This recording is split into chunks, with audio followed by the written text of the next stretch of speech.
Kisema Bongo watu wana vipaji, kweli wana vipaji.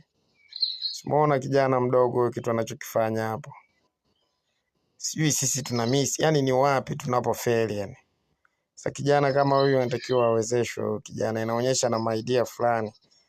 Kwa haraka mtu unaweza kudharau ukaona kama anachokifanya ni kitu kidogo sana. Lakini udogo amefanya kitu cha pekee ambacho wewe hata mwenyewe haraka ukapewa vifaa hivi.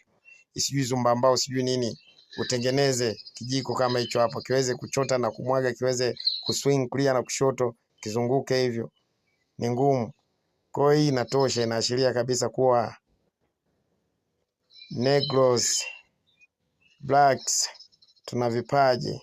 Licha ya kwamba tunapewa elimu hewa, lakini bado kuna mambo tunaweza tukayafanya. Safi sana.